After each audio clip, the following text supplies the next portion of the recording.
Préambule, prière pour toutes les autorités de ce monde. Alléluia. Alléluia. Alléluia. Mes bien-aimés, le monde entier est en ébullition, et il est du devoir les enfants de Dieu de prendre notre responsabilité comme la parole de Dieu. La Bible nous le recommande dans le livre de 1 Timothée 2 le verset 1 à 3. Je lis la parole de Dieu au nom tout-puissant du Seigneur Jésus-Christ de Nazareth.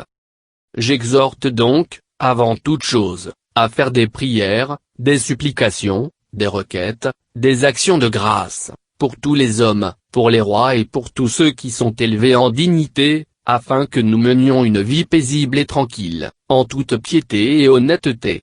Cela est bon et agréable devant Dieu notre Sauveur, qui veut que tous les hommes soient sauvés et parviennent à la connaissance de la vérité. Le monde entier est en feu, tous les continents sont concernés. Seulement en Afrique nous voyons le cas du Nigeria, de la Guinée, de la Côte d'Ivoire, du Cameroun, pour n'en citer que ceux-ci car la liste est si longue. Les États-Unis, en allant au Venezuela, au Mexique, en Europe de l'Est, dont les Balkans. Nous devons prier pour toutes les autorités.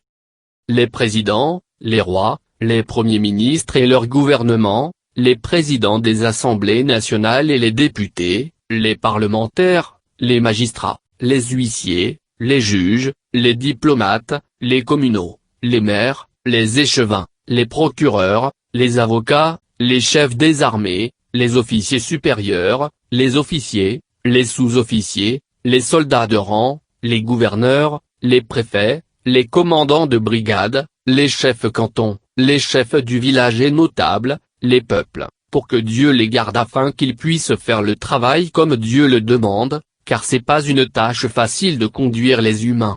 Que Dieu leur donne la sagesse afin que toute action et idéologie émanant d'eux ait pour source le Seigneur Jésus-Christ de Nazareth, pour qu'à la fin de leur vie, ils perçoivent Dieu.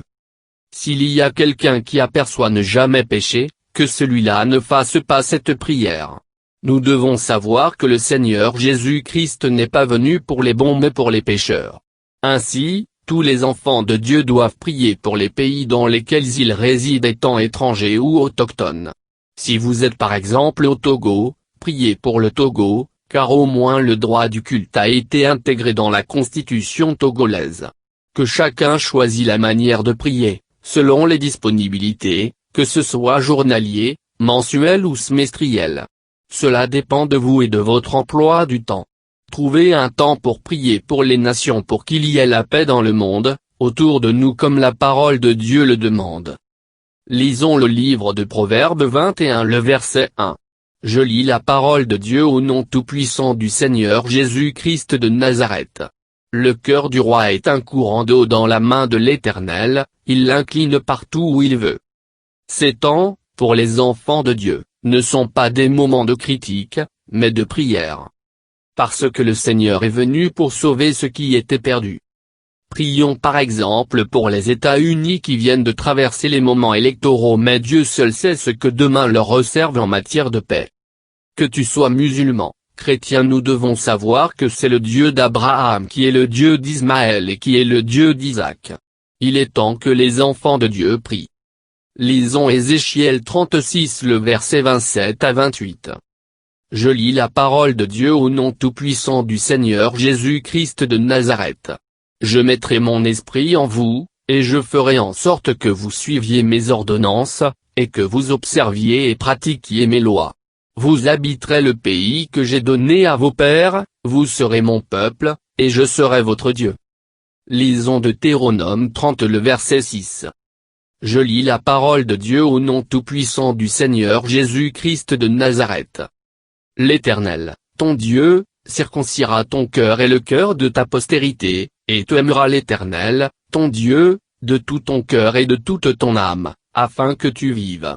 Que Dieu circoncie leur cœur. Laissons de côté les divisions et ayons confiance à Dieu. Faisons-le avec foi. Lisons Ézéchiel 22 le verset 30. Je lis la parole de Dieu au nom tout-puissant du Seigneur Jésus-Christ de Nazareth. Je cherche parmi eux un homme qui élève un mur, qui se tienne à la brèche devant moi en faveur du pays, afin que je ne le détruise pas, mais je n'en trouve point. Dieu a les projets de paix et de bonheur pour l'humanité.